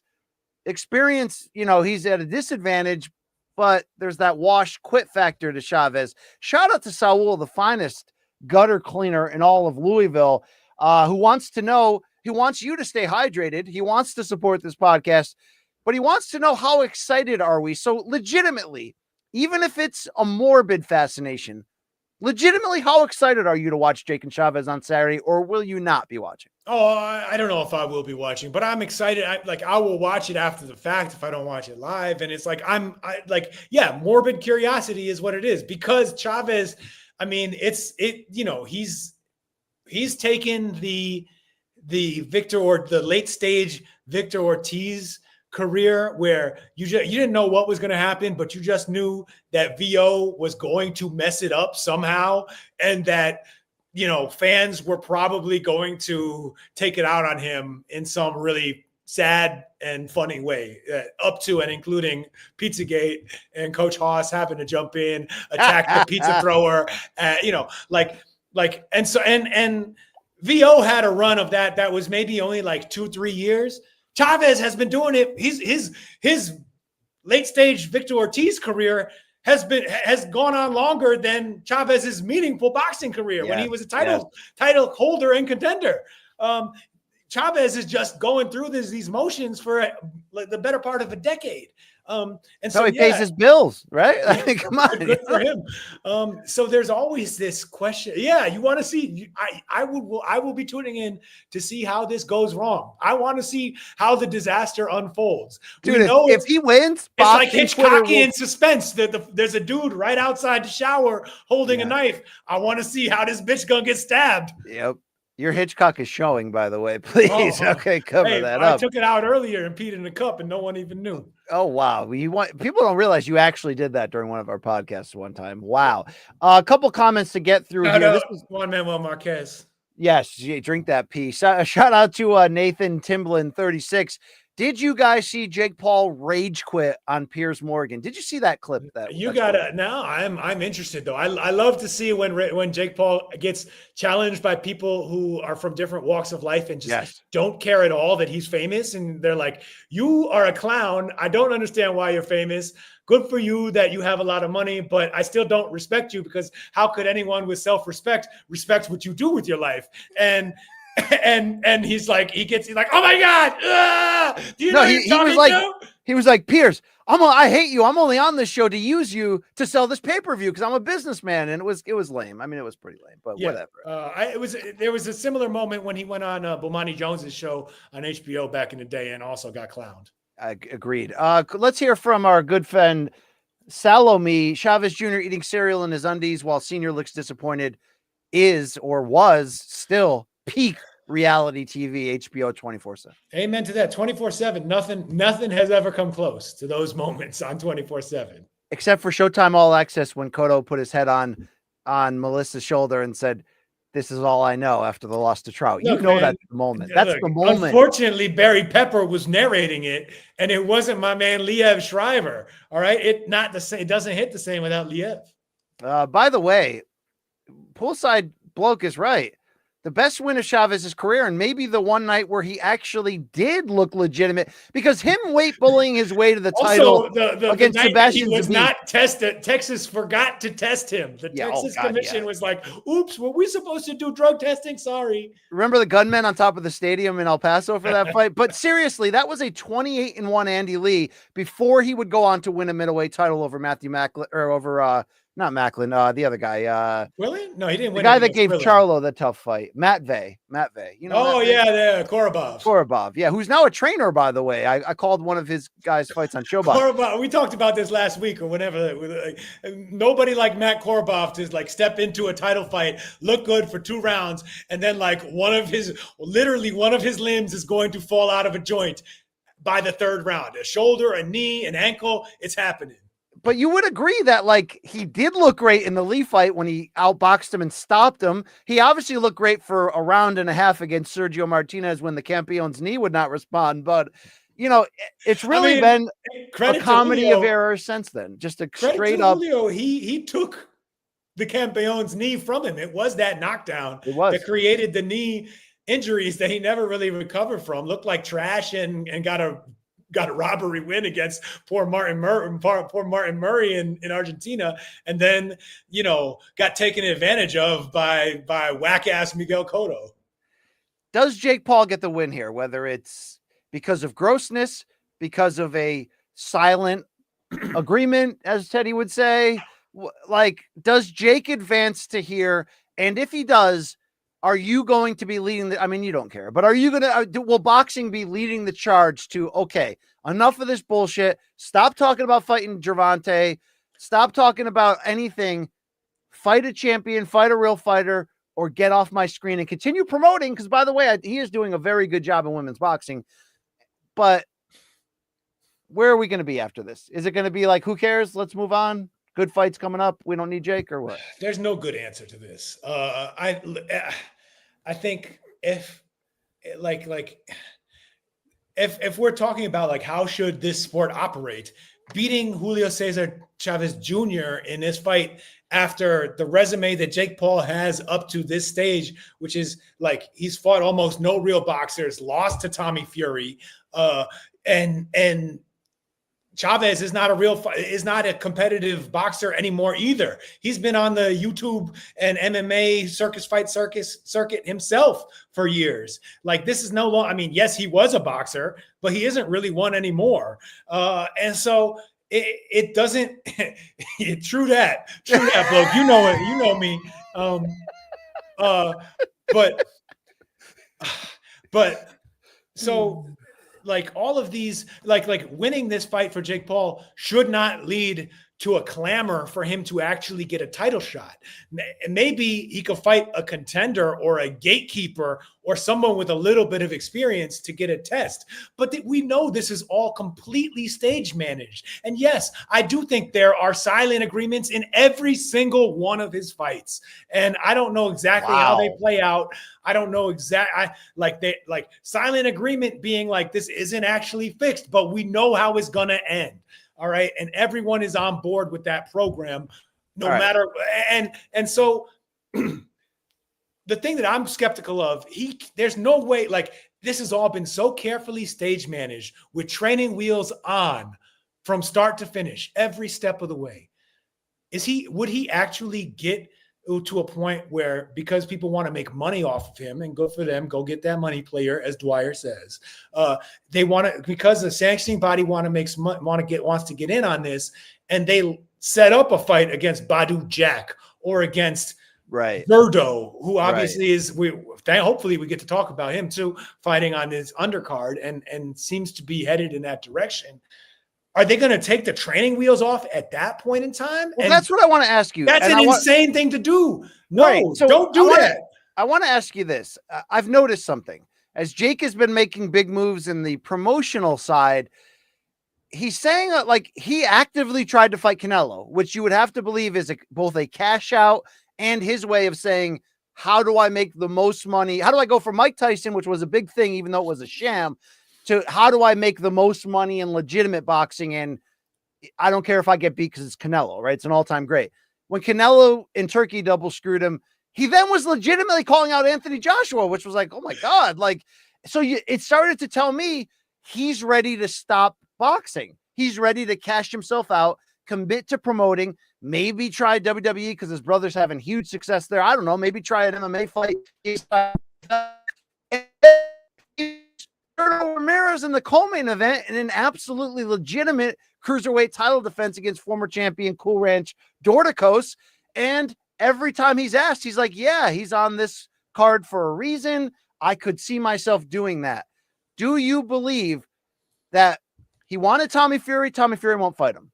KSI is the only remaining, right? Unless Conor McGregor's free, which he won't be. KSI is the only remaining, YouTuber weird crossover fight that people actually would care about. But apparently KSI is not ready or whatever. Do you think Jake is sincere that he's closing in on that time to shit or get off the pot, cash himself out, however you want to see it? Will this lead to him trying to fight Zerto for the cruiserweight title? I don't know. If it happens, Brian, I will be skeptical that it's a real fight also. I think that, Jake Paul would not risk fighting a real champion at cruiserweight or light heavyweight or honestly a bridgerweight or any normal ass boxing division, because it just wouldn't happen in real life. Like, he has to have something in place, some agreement in place that's going to that's going to allow him to not, risk being damaged for the rest of his life in there. If it's Zerto, then he's already had this conversation with Zerto or with Zerto's promoters or with Zerto's backers. If they and offered them so much money that they're going to do something to Zerto to make sure that he is not himself on that night. There's no way this shit is, you're not going to take Kirkland Black Pill. Black Pill, or look, I mean, I don't know who Zerto associates with, but he's promoted by Oscar. I know, but I mean, deeper than that. I don't know if if there's any Daniels out there, if there's a Daniel out there that you can pay off, and then he'll get to Zerto and be like, Zerto, look, you ain't knocking Jake out. You can win, but you don't hurt him. dude. I mean, Look, it sounds shitty. It's hard. Not something I really want to think of, but it's all been stage managed so carefully to this point. You're not gonna take off all the reins now and be like, all right, now it's a real fight that I'm fighting someone who undoubtedly will beat the ever living shit out of me. Yeah. They will beat the F out of him. Yeah. There's no doubt about that. I don't know. Like the sanctioning bodies are so gross. They were ready to rank him as a top 10 cruiserweight had he beat Tommy Fury. I mean, it's ridiculous. Let's talk about that co-main event because it is a fun, legitimate fight, dude. Zurdo has worked his way into a new identity as the unified WBO, WBA cruiserweight champion. Dorticos once held titles. He's an absolute badass, but is Dorticos too close to Washville in your eyes? How do you see this one? Yeah, yes, I think he probably is. Mr. Cool Ranch, Junior Dorticos. I looked up his most recent fights on YouTube. They are against, they're against absolute binmen. They're against guys who like just, they're like they quit after they get hit once because they're not supposed to be there. And Dorticos doesn't look, he's looked overweight. He doesn't look fast anymore. He doesn't look like the fighter who, starched Tabiti in that incredible knockout back in the day, who went life and death with Gassiev in an incredible war that eventually Gassiev knocked him out in the 12th round in. And that was one, they were doing the beaten man hugs in the locker rooms after the fight, giving the belts back and forth. It had all the feels attached. Then the Dorticos who came back in the next round of the Cruiserweight World Boxing Super Series and fought to the very end where he lost to Briedis. Like that guy ain't there anymore. So the question really comes down to, can he uncork a right hand that ends the fight? It's possible, but it's a long shot. I think that the wins that Zurdo already has at cruiserweight, Goulamarian and Billum Smith, like those were young, prime, hungry fighters who were in shape and came to win in a way that Dorticos hasn't looked so far. I would love to see it, man. You know that I would love nothing more than to see Dorticos pull an okey doke where he's like, yeah, I wasn't training to fight these bums, but I got into shape for this one and I'm ready to go and turn it into a great fight, maybe even turn back the clock and win. Because I think talent-wise in his prime for prime, he's better than Zurdo. But this is not prime. This is like 45-year-old Dorticos, and he don't look like he's ready for real championship level cruiserweight boxing right now. Dude, I just love hearing you talk about cruiserweights. I mean, this is great. We're back. We're back, baby. Hey, Rafe, All right, let's see what El Turdo can do. By the way, I believe David Benavidez is training for a potential pay-per-view clash this fall against Callum Smith. But I wonder if Benavidez, who keeps teasing the idea of going up to cruiser and trying to fight Zurdo, I wonder if that happens if Zurdo wins this, If he can't get better Biev or Bivol or Canelo, that's interesting. The new MVP signee, Avius Griffin, will have a 10-round welterweight bout on the main card. Do you remember this name from back in the day? Julian Hammerhands Rodriguez, the former top-ranked prospect, who still has a very glossy record, but he just, I don't know where he's been. Remember his stepdad was his trainer, and that's the same Jersey trainer, that guy Alex, who was Glenn Tapia's trainer in the Kirkland fight. When he's like, you got it. What did he say to him? You got to get out there. Like, I don't know, man, but he did not cover himself in glory in that fight.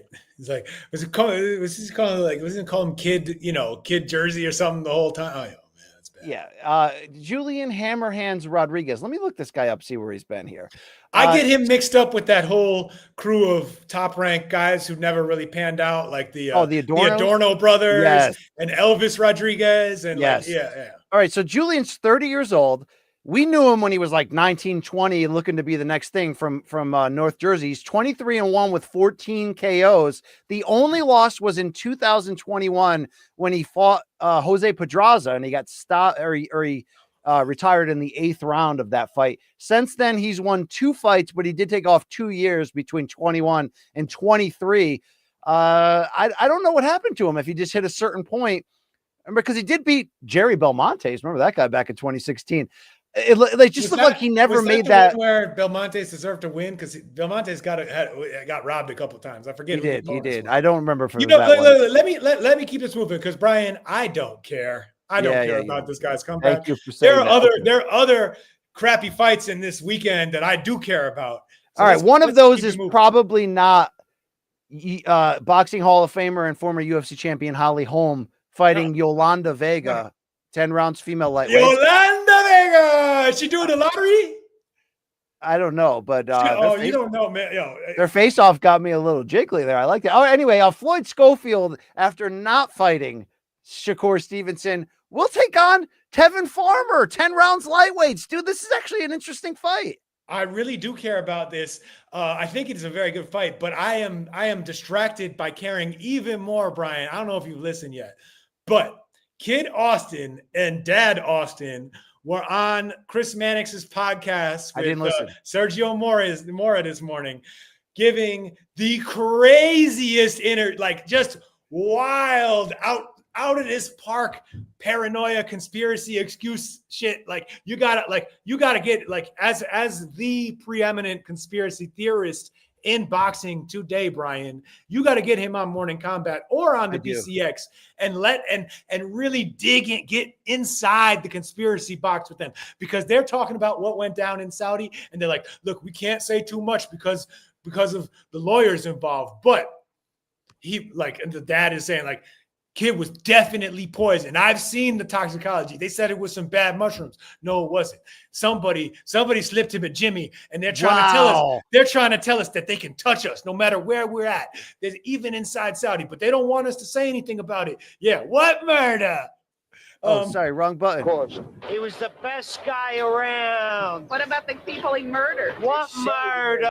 What poison? Yeah. And then they broke news on his podcast, said because Mannix was like, I don't think you've told me this before. And he's like, no. When we were training in Fort Lauderdale before going out there to Saudi for that fight, people were messing with us. Some guys came in and stole our passports from our gym. Then they said that Kid Austin, the place that they were staying in Florida, got swatted. They said that they called the police and said that they were doing human trafficking in there. And look, maybe they've been doing human trafficking since the beginning. I don't know. But they got swatted, had the SWAT team come there. Dad Austin said somebody planted drugs in his car, and then they called the police on that. Yo, it is all right. I'm in. It's so good. It is crazy. I don't think from a competitive point of view, I don't think all of these wild ass excuses and weird stuff going on, I don't think that bodes well for Kid Austin against Tevin Farmer, who we've seen. He will beat you if you are not for real, if you don't come to fight. And if Kid Austin is not a championship level fighter at lightweight right now, I think that Tevin Farmer is a good chance of exposing him. So he better it would have been put up or shut up time against Shakur Stevenson. It still is time to put up or shut up. I honestly hope that he's for real, because I don't want this party to end so soon. So the most fun, crazy things in boxing, they usually don't last long, right? Nico Macias throwing 800 punches around, none of them all arm punches, 2 rat tails, fucking defending Roxy Diaz from Todd Grisham, it lasted 3 fights. Subway Mike Lee, right? All the funniest things in boxing, they're short-lived. Kerman Leheraga, that Basque Spanish knockout artist, sending blokes to hell. It didn't last long for him, but I hope that Kid Austin has the talent to keep him and his crazy ass dad in the spotlight for a long time, because I want this show to go on. Now, he probably can't help it, but do you think it's a good thing, considering the craziness in the other corner, if Farmer keeps one eye on Schofield and one eye on his dad? Why you gotta do that, man? Why do you have to? Okay, all right. Bro, come on. Why do we have to? This is the low hanging fruit. We don't need to take these easy shots. Tevin Farmer, look, whatever radar he got, it works, man. He's a tough target to hit. We've been playing with the low-hanging fruit and playing with the bag since the beginning. All right, let's keep it going here. Saturday, I got to find out if you care. Laval, Canada. Triller. Yes, I was waiting for this. Triller TV pay-per-view. The dried husk of Jean Pascal will be taking on Michael Cieslak. 12 rounds. Forget this. The vacant WBC interim cruiserweight title, which probably means the winner fights Jake Paul. Jake Paul, for sure. Yeah. Yeah. Look, I'd be down for Jake Paul versus Jean Pascal someday. I'd like to see them do that, like go back and relive some of those moments from the Bernard Hopkins, Bernard Hopkins face off. You know, it's like I was in your ass. I was in your ass. Yeah. And you quit. Done. By the way, defeated. So Pascal most recently lost a 12-round decision in Laval to Michael Eifert. Then after that, he came back and knocked out in the final round. And then to Bob Iger. 13-0 Terry Osias. In 2019, don't forget, he had like a renaissance in which he beat Marcus Brown to take a secondary title. And then he beat Badu Jack by split decision in his next fight, but then took 3 years off. All right. His last really high level loss was to Dimitri Bivol by decision back in 2018. He also lost a majority decision to Eleider Alvarez in 2017, but he rebounded from the Alvarez fight by handing the first loss to the Egyptian magician Ahmed El Bialy with the terry cloth robe, TKO 6 back in 2017. Dude, this guy's got to be washed as shit, but he's always been one of my favorite fighters. Yeah, you know what I'm saying? He's so much fun. He's a good guy. I mean, he's the kind, he's always been that sort of like, he's just mad athletic. And in a way that, and he was athletic way longer than he had any business being super athletic and explosive, and because of his experience and his ability to still sort of close distance quickly and land some pot shots, could give guys trouble. I have not seen him since that 2019 run when he was still sort of dangerous against guys who weren't ready for him. I'd be surprised if he can still do that 6 years later. But at the same time, I could I want to believe. I love. All right, John real question. If he wins this interim vacant secondary belt, do you think Jake Paul would be above trying to fight somebody for one of those worthless secondary belts and pretending it's a real one? No. Why? And he shouldn't. I mean, like that's not a crazy look. It's crazier to walk straight into a fight against Zerto. Yeah. All right. Quickly on this co-main, dude, Marcus Brown is back. 10 rounds cruiserweights against Olan Rewaju Dorodia. Oh, I remember him. Yo, he used to be a spoiler at cruiserweight. Now definitely in the in the journeyman, just like beat me like he's coming in for an L. But I think he hung an upset on the Hammer early on. I'm not going to look that up, but Marcus Brown had a nice fall from grace there. Also, Patrice Volney's on this card in an 8-round middleweight matchup. That guy I really liked. He looked really good in that loss to Emil Williams last time. That could have gone either way on DAZN. Oh, yeah, I remember that guy. So that fight's happening. Also Saturday, Hull, England on DAZN. No one has worse low-level fights than DAZN. Shakan Pitters will take on Brad Rhea for the vacant European light heavyweight title. You don't care, right? Are those even real names? No, I don't think so. And then we've got, oh my God, July 1st. That's next week. By the way, spoiler alert, Sergey Derevinchenko is back in a Triller TV main event from Nashville. Is that a country box card? Also on that card, Evan Holyfield, the son of the real deal. Who's he fighting? Who's Derevinchenko fighting? Is it a TBA or he has an opponent? Hold on, let me look it up. A Thailand guy? Jeremy Ramos, 8-round super middleweights, basically a Thailand guy. Quick update on the odds for this weekend. Dorticos is a plus 550 underdog, according to DraftKings, to the minus 900 Zerto. Jake Paul minus 700 over the plus 475 Chavez Jr. All right, couple quick ones that I've been stockpiling from the fans on the way out. Here we go, Rafe. I just need your quick reaction here from poolside. Jinky Pacquiao versus Fig Sister ringside boob bet. Okay, they were here. That's where we are in 2025. Thank you. Also, Salome will Ray pray alongside Pac's mom to get the win over Barrios. Hell yes, me and Mommy D will be putting it with Hail Marys, down on Our Fathers, everything. Yeah. Yes. Yeah. Also from Mr. Nordberg 8, I saw Martin Murray in Liverpool last week. Didn't look like he was out of his mind on GHB. Yeah, he wasn't blacked out on the GHB. And finally, dude, I don't know how much equivalent this is to American dollars, but Salvador Darty, thank you for supporting this show. He says, I had my first boxeo class tonight after being a Muay Thai fighter for the last few years. We'll never stop the Thai style, but man, the sweet science feels good. forever inside the box. Thank you both. Thank you, Salvador. Well, I mean, all right? one thing he knows for sure is like, I mean, Thai kickboxing and kickboxers in general, they are they take shots on average way better than boxers. Like you just cannot hurt those guys. Shout out to DJ Nicky Holtzkin. I remember. Like it doesn't. He was staying there. Like Callum Smith could not even get him out. Could not even really phase him, despite.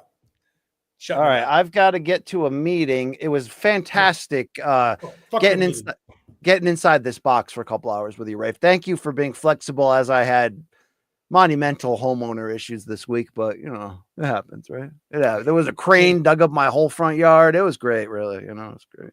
You know, hopefully they put in a few more bedrooms so you can keep up with Dan the Man while you're at. Yeah, well, they were laying pipe out there in the front yard. I'm glad somebody in this property is. You know what I mean? That's what I'm talking about. Okay, hey, Rafe Bugs. If people can follow you at Rafe Bugs, do you want them to know anything else about you, or no?